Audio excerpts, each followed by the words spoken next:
I'm doing well. I'm doing well. Good, good. Guess what today is? It's a Monday, that's about all I know. It's my third year working for you, actually, on this day. You're kidding me. Yeah, on this day today. Congratulations. Thank you. Have we looked after you? Yeah, in the most part, yes. In the most part, yeah. Wow, Yeah. 3-year anniversary. 3 years. Well, let's celebrate it, huh? Absolutely. Yes.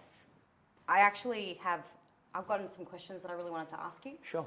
For most people, obviously, you've worked in this industry for decades. Yep. You know most of everything. Yeah, yeah. And I'd actually like to really get some opinions from you on Absolutely. where everything stands. Absolutely. So I've written some questions, so I'm just going to go through them. Let's do it. Okay.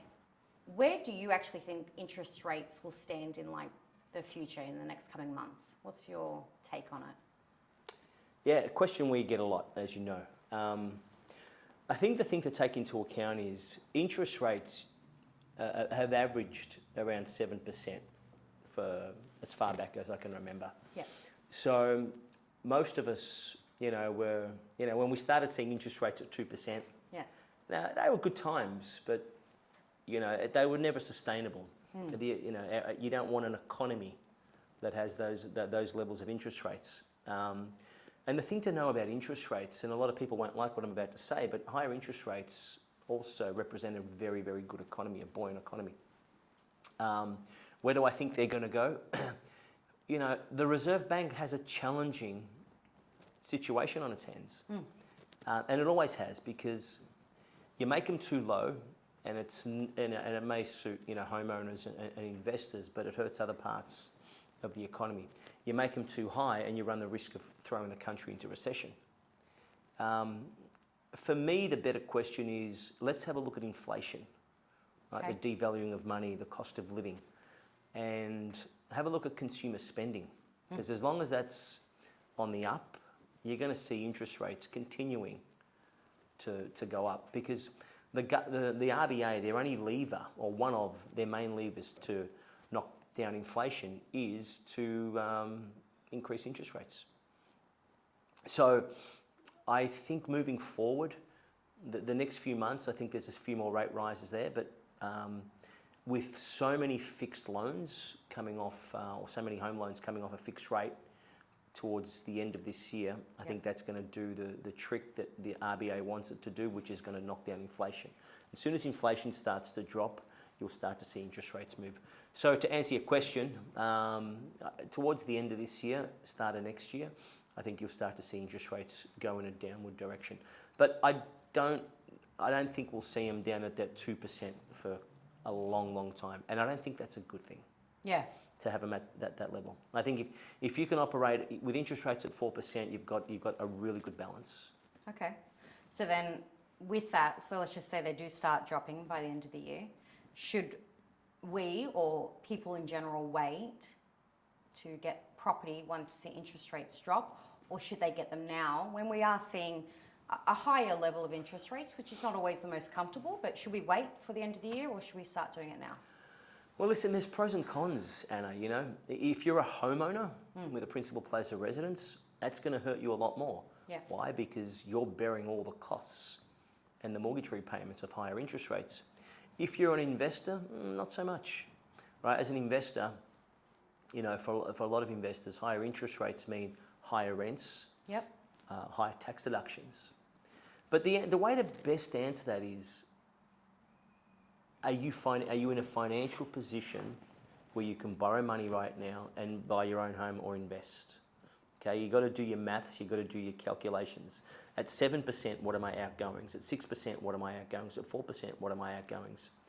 And it's a tough one, because most people will say to you, sit it out right now. I'm not sure that's a smart thing, because an astute, investor will find some incredible buying opportunities, and so will a homeowner. Right.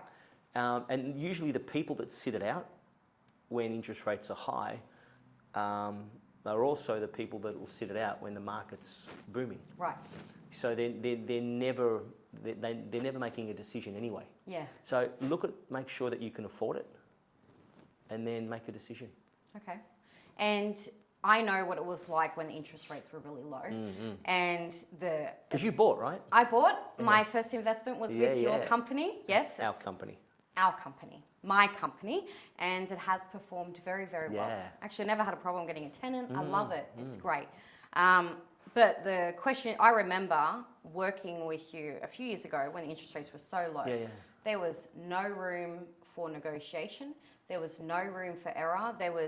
We were absolutely, whatever was offered is what anyone got. With banks, are you talking about? With banks, with the vendors, with Yeah. the people that, with anyone really in the property market. Yeah. So are there opportunities right now because of the lower interest rates that make it easier for people to get in? Are there really good opportunities out there for investors or homeowners? With higher interest rates. With higher interest rates. Yeah, and this is the thing, like, great real estate or bulletproof real estate very rarely drops in value. Right. Okay? This is a really important thing to understand. And this is where you start to, look at markets within markets. Yeah. So if you take, say, the eastern suburbs of Melbourne, right? Yep. Areas like, Vermont, Mount Waverley, Glen Waverley, those beautiful affluent suburbs, nothing's dropping in value. I know that for a fact. Okay, nothing's dropping in value. And that's because a lot of people in those areas don't have any mortgages on those properties or have very little mortgages. Right. And they're not compelled to sell in this current climate, so they can hold. Yeah. So the good real estate doesn't drop in value. But in saying that, there are incredible bargains out there if you know where to look. Right. And this is what you and I always talk about this. Just because something is cheap, it doesn't make it a good asset. Yep. Like clothes. Right. Cheap is not good. Yeah. Well, yeah, you could say that. But cheap real estate doesn't necessarily make a good real estate. It's got to have some intrinsic value in it, and but here's the thing too. Even in a hot market, there's really good buying opportunities. Yeah. Okay. It comes down to you got to know where to look. Yeah. Okay. And here's the tip: you most of the time you got to look where other people aren't looking. Right. Okay. Yeah. Good. And then, for me, I personally deal with people one-on-one every single day.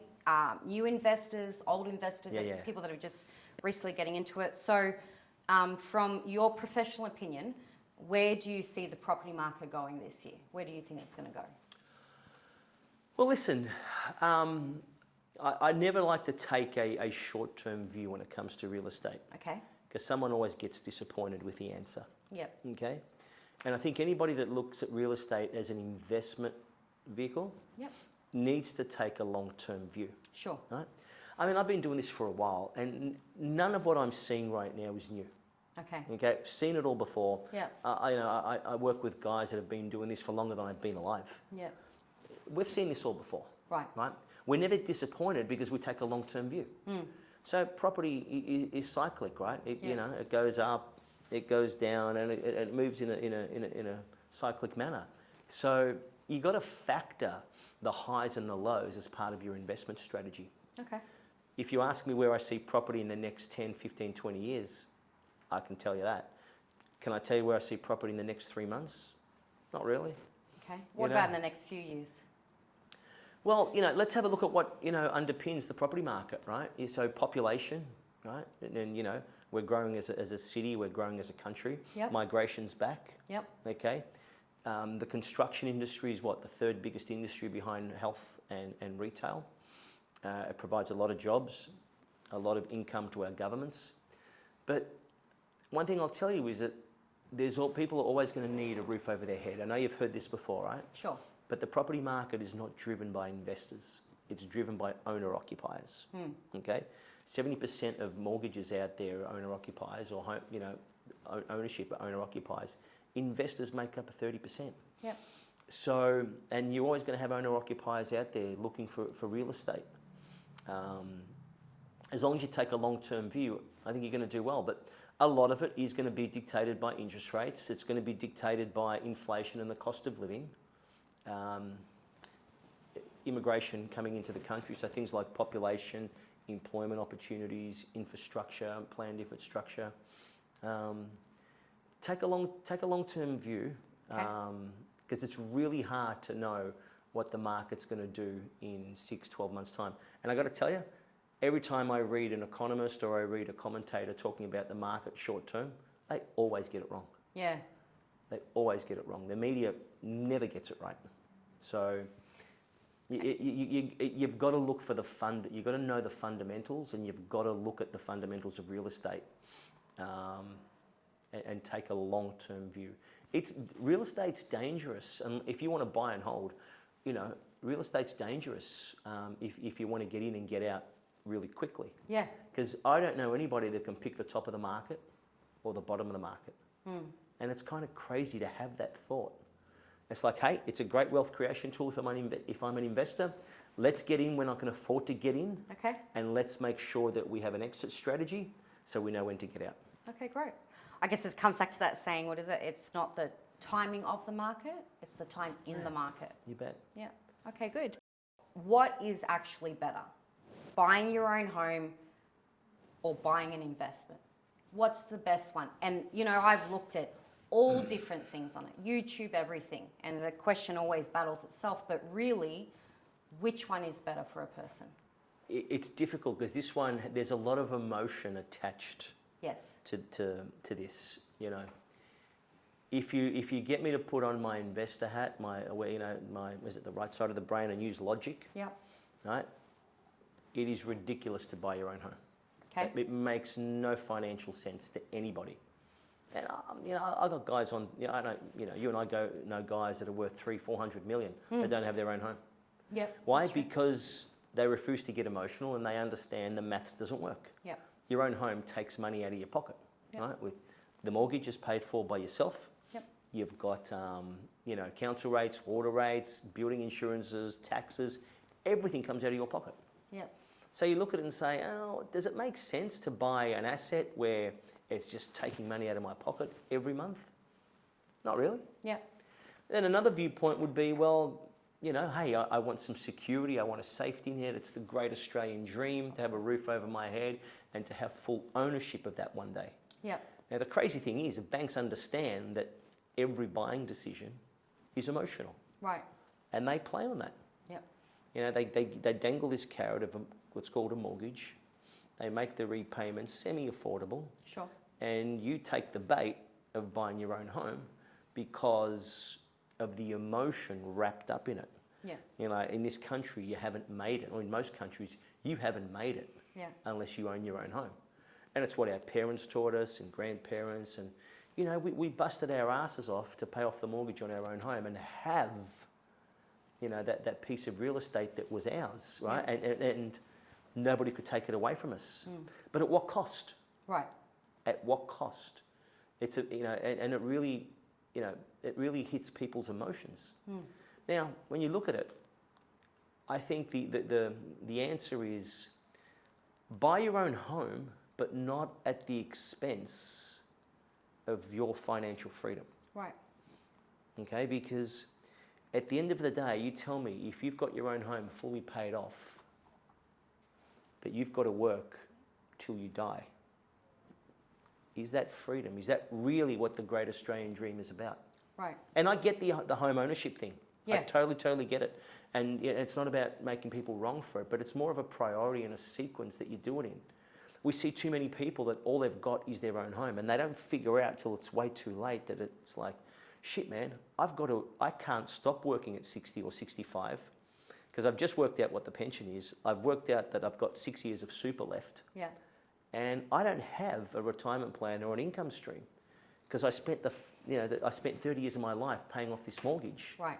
Of which, so much of it was in interest repayments. Yep. So if you're asking me as an investor, Sure. right, I'd say get your money right, get your financial freedom plan worked out, and when you can, get your own home, but never at the expense of your financial well-being. Yep. Because there's just more to it. Yep. And we see too many people struggling, yet they've got their home fully paid off. Yep. Makes sense. Probably a lot of people don't know this, and it might be really personal for you because it's your own story. But I think it's really interesting that you got your own home for your family after, what was it, your 6th or 7th investment? And I think that's amazing. Yeah. And I think a lot of people could relate to that. And instead of getting one property you fully paid off with investment, simple terms. You could have like 3 or 4. Yeah, it just didn't make, but it didn't make sense. I'm looking to buy my own home and I'm thinking, oh my God, I've got all this money coming out of my pocket. Yeah. Is anyone going to help here? No, just you, buddy. Yeah. It's all out of your pocket. And then I looked at real estate investing and I thought, wow, I do this properly. No money comes out of my pocket. Right. Instead, money comes into my pocket. Yeah. No brainer. Right. You know, because I was like, you know, most Australians, my dad was in my ear, get your own home, get your own home, get your own home, get your own home. And I got it. Yeah. And because my dad did so well, but Right. there were other things that I saw him do where I thought, you know, I want to do it differently. Right. So there's a place for home ownership, but at what expense and at what cost? Yeah. Okay. Yeah. The thing with home ownership, it doesn't leave a lot of money left over to do anything else. Right. Especially invest. Yeah. And if you do the maths on it, right, every year you don't invest, look at the capital growth that you lose. Right. The cash flow that you lose. Right? The multiple assets that you can purchase, right? If you had that disposable income to do so, but you don't. Yeah. Because so much of that income, look at it, income, you earn money at work, you pay taxes. The next expense, the big expense, is the mortgage. Right. With after-tax dollars. Right, then you've got living expenses, food, necessities, utilities, kids, schools, uniforms, holidays, and there's just expenses coming out.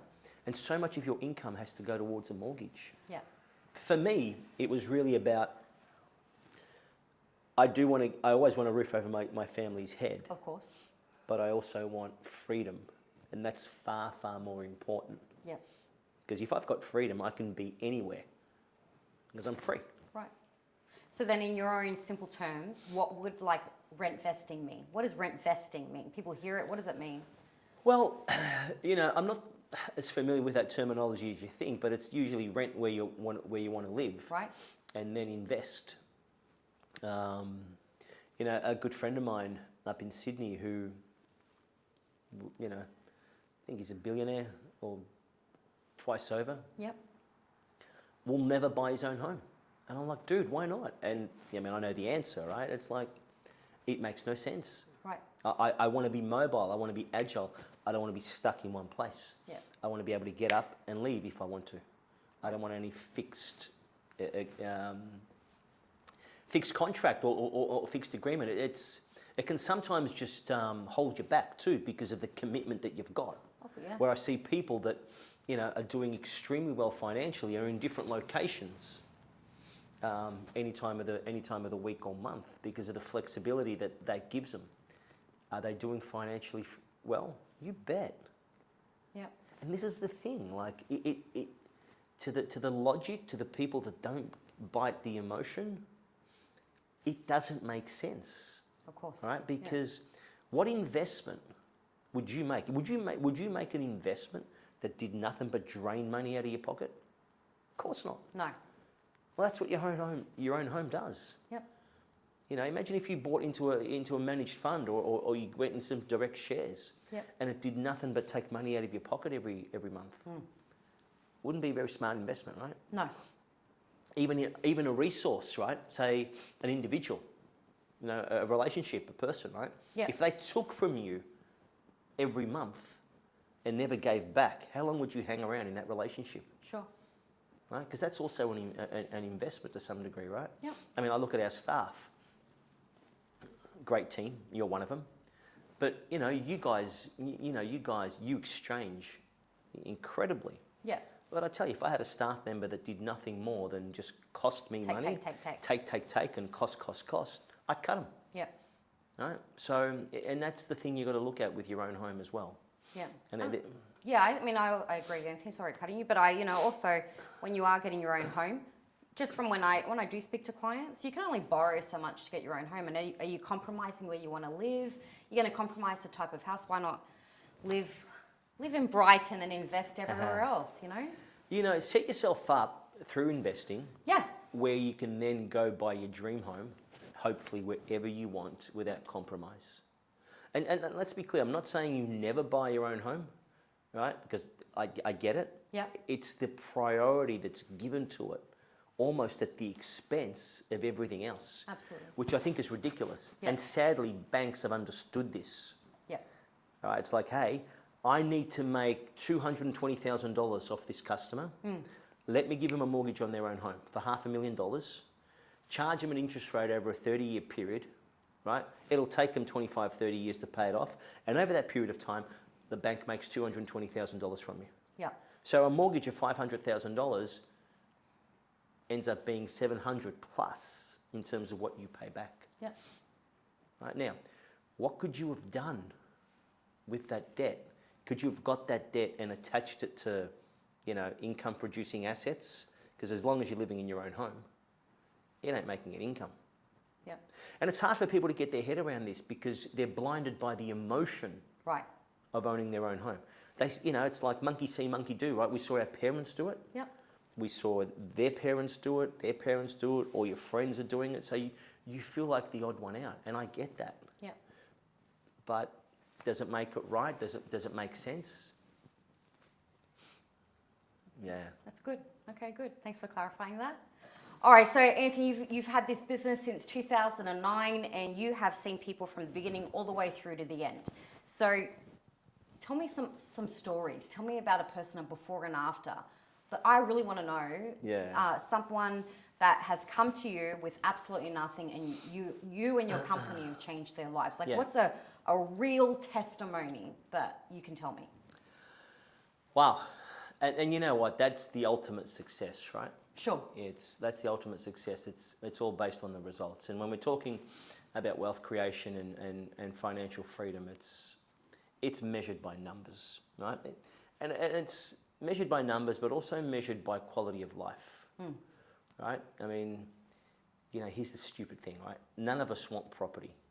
Right. Think about this. None of us want property. We want our own home, I get that. But none of us want property because you can't go to, Hamilton Island or Indonesia or Greece by going to your travel agent and saying, hey, I've got a property in South Melbourne. Yeah. Can you give me 2 tickets to, right. So you don't want the property. And you kind of, to some degree, don't want the money either. Because say I gave you $10 million tonight. And you think I'm a god, right? You just give me $10 million. But there's a catch. And the catch is you can't spend it for 30 years. Right. See how that money loses value straight away? Of course. Yeah. Right. So we're always looking at what can our clients have, right? What experiences can we help them achieve? What memories, what moments in time, right, that they can actually live? And some of the best things for us, we've had clients that, because of working with us, have been able to, take their kids out of a public school and put them into private schools. Countless examples of that, right? Yeah. Relocate from where they're living, and go to a better, more affluent suburb where the schools are better, right? Sure. We had one client who lived in a 1-bedroom apartment in, I think it was Carnegie when I first met him, or Clayton. And I remember having an interview with him, like it was just one freaking room. Yeah. And now I look at them today and they're like in a $2 million home in the eastern suburbs. Right? What's that? 8 years. Right? Having clients that can retire. And by retire, I mean do life on their own terms. Hey, you know what? I don't want to work 5 days a week. I want to work 2 days a week, Yeah. or 3 days a week. And I don't have to worry about money as a result of that. That came from working with us and making smart decisions and being disciplined enough to follow a program and a model. And I mean, a lot of these people, right? One couple that came and saw us late into their 50s, Yeah. and here they are today, on 250, 300 grand a year in passive income. Yeah. Don't let anybody tell you that it's not achievable. That's bullshit. Maybe not for them. But for us, it's real. Yeah. It works. We have so many clients that are testament to that. But for all of them, it wasn't about the money, Yeah. and it wasn't about the property. It was about doing life on their terms. I love this definition of success. Getting up in the morning, going to bed at night, and doing whatever you want in between. Who said that again? I think it was like Bob Dylan, Bob Dylan. Okay. right? You know, but pretty cool, huh? Yeah. Get up in Yeah. the morning, go to bed at night, do whatever you want in between without hurting anyone. Right. That's living life on your own terms. So, and that's what investing should give you. It should pay for that. Right. It should pay for you to have that life. And it's different for everybody, but you know, there's some incredible stories. You know, we've had people that have been able to bring their family from overseas that were in parts of the world that you know weren't doing so well or that were quite dangerous. And because of what they've done with us, they were able to bring their parents from overseas, put them up in a great place here in Australia. Priceless. Priceless. Yeah. That's awesome. Okay, good. All right, so what are people trying to handle when they come to us to get into, you know, wealth creation and property investment? What are some of the major points of concerns for them as to why they take this step forward? Yeah, I mean, listen, a lot of people have figured out that just working 9 to 5 isn't going to cut it. Okay. You know? Sure. And they're looking for, you know, putting a retirement strategy in place for a lot of people because they understood that, you know, wealth creation is usually something that happens slowly. And I know a lot of people don't like that because we're all impatient, right? But done properly, aim to create wealth slowly, right? But certainly, you know, you'd rather get there for sure, right, than not get there at all, right? Yep. So, but it's usually, you know, how do I pay off my mortgage faster? Okay. Because there are much, much faster ways to pay off your mortgage than using after-tax dollars from your working income to pay off a mortgage. Of course, yeah. Right? That's the dumbest way to do it, Yep. right? Looking at how they can better utilise their tax position, right? Putting a retirement strategy in place, but helping their kids is a big one. Helping their kids is a big one. So, you know, providing a better quality of life for, you know, for their kids because, you know, it really is for a lot of people, you know, they've got 40 years in the workforce. They want to be out by 60. And they've realised that this is going to take some work. So really good planning and doing it well enough in advance. And people come to us and it's like, hey, help me change my financial future. Help me change my financial future. Because where I'm going, I don't like where I'm going. Right. And I see no gold at the end of the rainbow. So this 9 to 5 thing on its own ain't going to work. Right. Never has, never will. Right. Everybody knows that. So there's got to be a better way. And there actually is. There's many better ways. So it's looking at how can we put a future there for themselves, from their families, for their kids, and have this great thing called real estate or shares or businesses. There's many asset classes and many things we can invest in. Pay for it. Right. And that's it. At the end of the day, we all want freedom. Anybody that tells you they don't, you know, it's like we want more time, we want more money. Right? Now those things are interwoven, right? They're connected. You kind of you want both. Right. And you know, and that's a pretty good definition of freedom. When you've got more time, more money, right? No restrictions, no worry, because this is the thing with money, right? Every single person that's lived on this planet has been at one point or another worried about money. Of course. Right? Anxious about it, stressed about it, worried about it, you know, more bills than they know what to do with. And it can mess us up. It can mess up relationships, right? It can mess up families. It can mess up children. It's something that, you know, we're not very well educated on. It's something we weren't taught in schools, right? Financial literacy in most societies is atrocious. Yeah.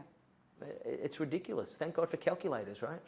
So, you know, you got to handle that stuff because people won't tell you that because it's a very touchy subject, money, but it messes a lot of people up. And it's only when you ask the right questions that they, you know, they let it all out and say, hey, you know, we're not doing well. We're not doing well and we need help, right? But sometimes a lot of people, you know, they don't know where to look. And it saddens me because so many people don't think there's a better way or another way other than just working 9 to 5. Yep. Good.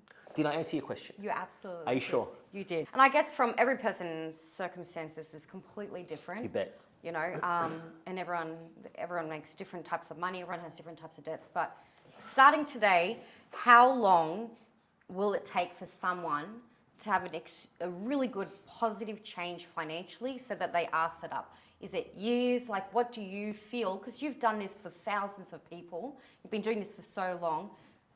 When can we make that future actually be achieved? Each person's different. You know, Yep. for somebody, they may have a cash flow goal of, say, $100,000 a year. Sure. For somebody else, it's $500,000 a year. Yep. Right? So now obviously that's, you know, that's going to be different. Their approach may be different, but you know, I haven't seen it done. If you want to make a significant change to your life financially, I haven't really seen it done in less than, you know, 7 to 10 years. Okay. Right, probably longer. Yep.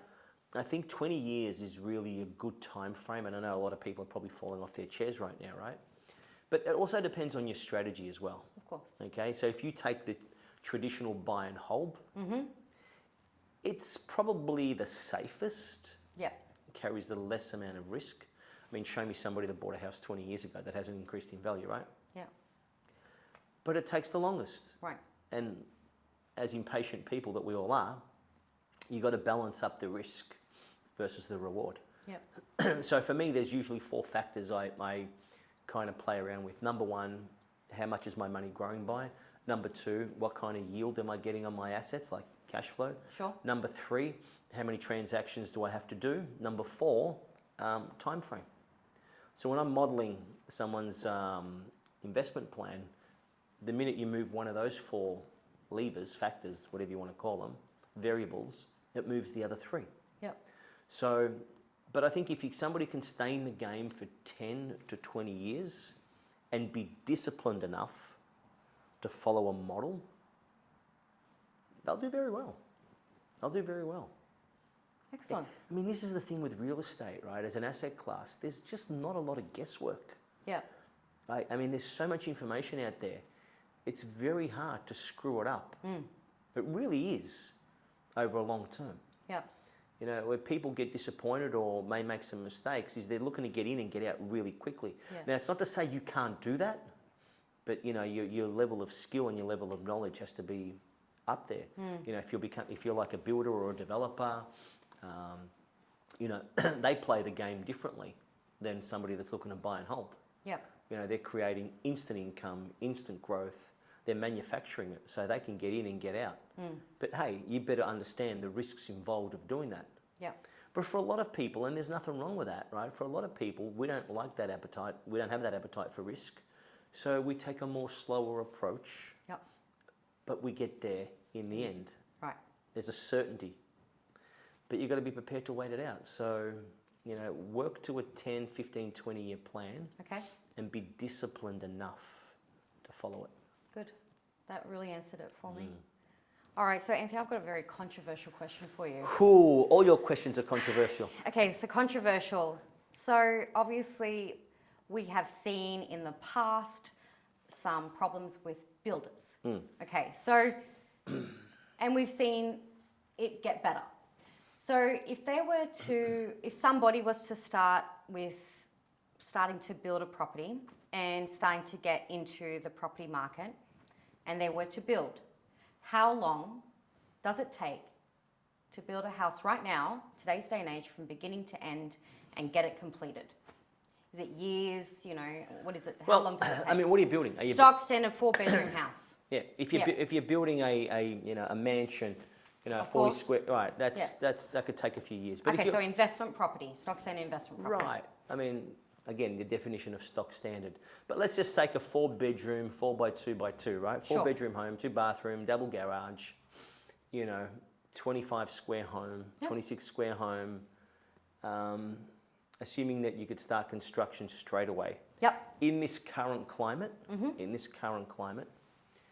you know, a good builder, Yep. good builder should be able to, get you in and out within 9 months, 10 months. Excellent. Okay. Yep. Keep the quality, without compromising on quality. Yep. Should be able to get you in and out in 9, 10 months. Okay, good. But there's so many factors. It's a really difficult question to answer, Anna, Of because course. there's so many different factors there. You've got to be looking at what time of the year do you start. Is there a Christmas in the middle of all this, right? What about the weather? Yep. If you, depending on what state you live in, some areas get more rain than others. Some regional areas get more rain than others. So it's a very, very difficult question to actually answer. But all things being equal, 9 to 10 months should get you a good quality home. Okay. Delivered to you. Okay, good. That's excellent. So then this part then kind of falls into the same question. Do you buy a house that's already completed, or do you buy something, what we call off the plan? So you're going to construct it. Which one is better, Anthony? That's an interesting one as well. It's almost like saying which is better, your left arm or your right arm, right? Because both have a, Both pros and cons. Right, Yeah. correct. So, there are things, it comes down to the individual. It really does come down to the individual. So someone's financial circumstances may not allow them to buy something right now, Sure. right? Because they can't get finance right now for whatever reason, right? Yep. So, but they'd like to still secure something and get the loan or get finance into the future, right? And then you've got other people that are like, you know what, I probably can't get finance into the future. I can only get finance now, so I want something established. Yep. I don't know if there's a right or wrong. I really don't. I mean, I've got a combination of all of the above, right? Okay. So, and they've both served their purpose. I think it comes down to the individual at that point in time, right? There's pros and cons. I mean, established property is great. You can settle, close on the property quickly and get tenants into the property pretty quickly, right? You've got to pay things like full stamp duty. Depending on the age of the property, you may not get as much back in depreciation. There's some maintenance costs that you have to then, fork out, right? Depending on how old the property is. Sure. You may run into some issues without knowing who the builder is and some warranty issues later on. Yeah. Right. Versus, well, if you're buying something off the plan or something that's being built, traditionally, or in most cases, your government duty, your stamp duty's less. Newer property can give you greater deductions. You usually don't have to carry a lot of maintenance costs. Yep. But I don't think one is better than the other. Okay. Okay, I don't think one is better than the other. It really comes down to your situation at the time, Okay. and it's got to be part of a longer term strategy. Yep. Okay, the better question to ask is, hey, this is where I am today. This is where I want to get to. Sure. How do I best get there for me? Okay. How do I best get there for me? Okay. So there's a lot more questions that you would need to ask before you could say, hey, established property makes sense, or developing my own property or buying something off the plan. It's different for every individual. Yep. That makes sense. Okay, good. Good. What makes a really good property manager? What makes a good property manager? Good question. Very good question.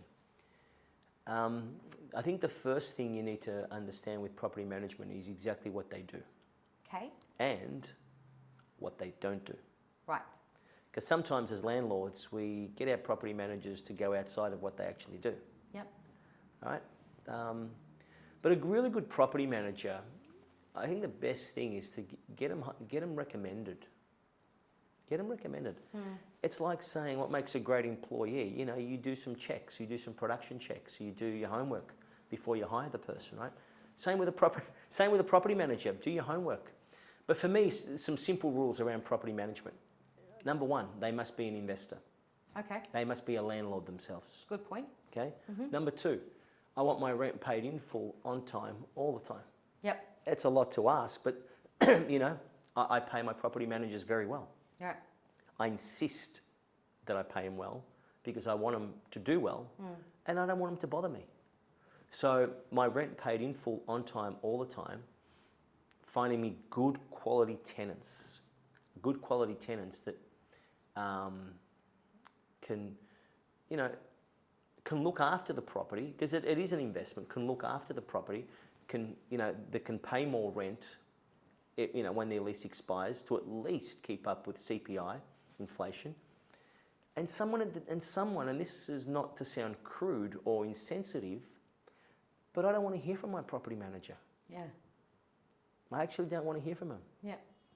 Someone that just does their job, gets paid well, gets paid. I'm not into cutting my property manager's, you know, management fee. I'm not into that. I want them to do well. I want them to do well, but I want them, hey, I'm going to pay you the asking rate or top rate, but leave me alone. Yeah.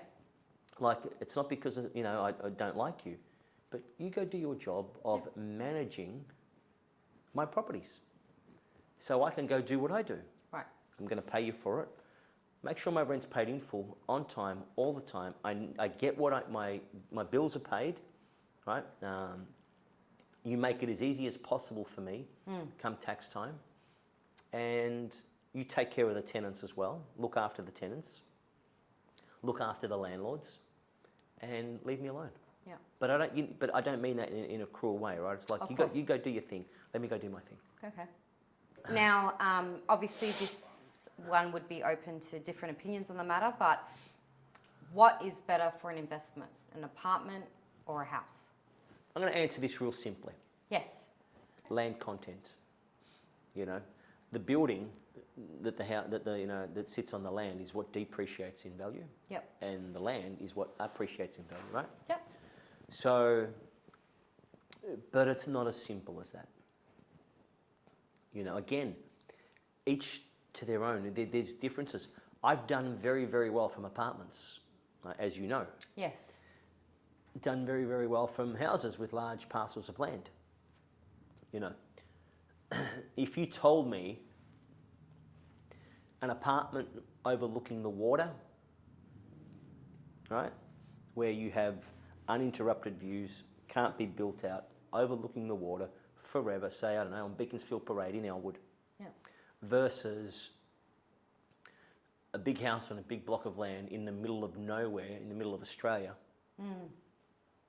You see how it's, the better question is location. Right. Location, location, location, location. There is a lot of truth to that. Location is king. When it comes to real estate, location is king. That never, ever gets compromised. Ever gets compromised. The minute you compromise location, move on to the next deal. Yep. So, again, there's good, you know, stay away from apartments where there's one of many. Yep. Where there's no X factor. And the thing for me, and I mean, I can only talk about my success and experience with apartments, you need an X factor. Okay, so you need something that no other apartment has got. Yeah. Or no other piece of real estate. You know, somewhere near the water makes a lot of sense, right? Somewhere where you can, you know, people pay a premium for conveniency these days. Stay away from high body corporate or owners corporation fees. Sure. But for me, I'm a land guy. I'd go as much land as I can. Okay. Like the ideal thing for me, give me as much land as I can and put a smaller house on there as possible. Right. Does that make sense? Yeah, Because I want to keep my building costs or my construction costs or my house costs down, but I want, you know, land. Yep. So if I'm looking to buy a piece of real estate, I'd want to know how much of what I'm paying for is land content, how much is building content. Yep. And if I can almost buy the piece of real estate for land value, so say I'm buying an $800,000 piece of real estate and the land itself is worth $780,000, I'm winning. Yeah. I'm winning. Yep. So that's a damn good deal, assuming that other criteria is taken into account as well, right? Yep. You know, location, cash flow, exit strategy. Yep. Okay, good. Now, next question is, obviously, we are all experiencing it. You know, I am, many other Australians are. Interest rates are high, cost of living is high. So how do we get through these tough times right now? Okay, so listen, for a lot of people, if there hasn't been any planning done, you may have to exit, you may have to sell. Right? But then there's a catch to that, you know. Usually when people are dropping real estate and there's fire sales going on, there's usually sharks out there and people out there looking to buy at rock bottom price. And this is the thing with vendors and sellers, vendors and buyers, right? Vendor always wants top dollar. Buyer is always after, how can I get this at a bargain? Right. So, you know, when interest rates are high and if you don't have any buffers in place and you can't ride out those interest rates, you know, you may have to get some relief and sell the asset. Hopefully you've bought well, it maintains its value so you're not having to give it away. But, you know, a good piece of real estate, in my view, look at how you can hold on to it. Okay. I remember when I first started, you know, it wasn't all smooth sailing. Yep. You know, it was like, whoa, I didn't expect this, right? Yeah. When rates went up when I was a beginner just starting off. But I never gave away or never sold any of my properties because I know I bought good property. I know that I bought really, really great real estate that would hold me in good stead over the years, over the future years. And I held on to it and held on to it. And you know what my biggest mistake was? That I didn't buy more. It really was. For a while there, it was like, this is tough. I mean, I was paying like 12, 13% interest rates. Right, and people are like, man, you're crazy. Yeah. I don't think so. Right. You know, I knew that what I got was bulletproof A-grade real estate. And, you know, I look at it now and I'm like, thank God I didn't get rid of that real estate. Thank God I didn't get rid of that real estate because it's looked after me and my family so well. That's awesome. So, you know, but each person's different. Try and hold on to really, really good real estate. Okay. And then ask yourself if you've got to get rid of it, you know, and you've had to give it away. Why did you buy it to begin with? Yep. But this is the thing, right? This is the thing. When you're going into the market and you're buying, it's got to be part of a long-term plan. And part of that plan has to factor in buffers, higher interest rates. So you've got to model things on what do we do when interest rates get to 8%? Yeah. How do we hold that position at 8%? Right. That's part of what you plan and discuss at the start. Right. You don't look at that for the first time when you get there. Yeah. It's like, hey, I've hit a brick wall. Now I've got to look at how I avoid hitting the brick wall. Too late, you've already hit the brick wall. You know, years prior, when that brick wall comes, if that brick wall comes, how do I navigate around it? How do I go around it? Yeah. And that's the thing. There's the planning, and it sounds like, you know, I know I sound like a broken record sometimes, but there's so much in the planning. Right. And you know, when we sit down with clients, you know how big I am on planning. Yes. Start, you know, what happens in the middle and the end. Yep. Your exit strategy. And then you model things on higher interest rates. Everybody can hold on to real estate when interest rates are low, but what happens when interest rates get to 8%? What happens when unemployment figures go through the roof? Yep. What happens when our economy contracts? What happens when inflation kicks in? What happens when they shut the borders to migration? What happens to people if they lose their job or they're unemployed for 3 months? Yep. Right? What happens to a husband and a wife if they separate? What happens to a family who brings on another family member? These are all things that you need to model out and look for at the start. Because when they show up, you don't want to find out about them when they show up. Right. You want to have said, hey, if this happens, I'm good. Yeah. Because I planned for it. Yep. Right? So, you know, you look at the astute investors, the guys that are doing well right now, they planned for interest rates to get to 7%. Yeah. And like, we're not worried. We factored that in as part of our investment strategy. Yep. So that's the key. I think if you can look at it at the start, it doesn't hurt you should it eventuate. Yes. But if you're stuck in it right now and you're about to hit that brick wall and there's nothing you can do about it, bail. It's like the Titanic heading towards the iceberg, right? Yeah. Frickin', if you can't move that beast of a ship, get out. Yeah. Get out, Yeah. right? Before you hit it. Yeah. You know, the better question to ask is, why didn't I see the Titanic? Sorry, why didn't I see the iceberg Yeah. in advance? It's a good point on planning. That makes a lot of sense. It's funny, I was watching that, I saw a clip of that movie the other day, actually. Which you one? know. Titanic? Titanic, right? You know, where they realise just before they're about to hit the iceberg, it's like, oh my God, there's an iceberg. Yep. And how do you turn a ship that big? Away from the iceberg. And of course, you know the story, they didn't, right? So you've got to be able to see the iceberg well in advance. Yeah. I guess this also comes back, and if it is a bit rough and you know it's rough and you have to ride the wave, at the end of it, there's always a rainbow at the end of a storm, you know? Always. All right, well, thanks for answering all those questions, Anthony. It's always good speaking to you. You too. You know, you're my boss, but also an incredible mentor. A lot of knowledge, Thank and you. I, learn something new from you every day. Thank you. And I guess for anyone that has any more questions, they should just reach out directly to our website. If you want an interview, ask for Anna specifically. Absolutely. I love meeting new people. I'd love to speak to you. And but yes, thank you for having me as your staff member. Thank you for being my boss, taking care of me and taking care of the thousands of clients that we have, Anthony. You do amazing things for everyone every day. You really do. Your company does change people's lives for the better. Thank you, Anna, for recognising that. You know, it's been a lot of fun doing this with you. Yeah. Well done. Yes, but yeah. So I guess we'll touch base then in a few weeks. That was a crappy one. We'll do it again. We should do a high five. No. Okay. There you go.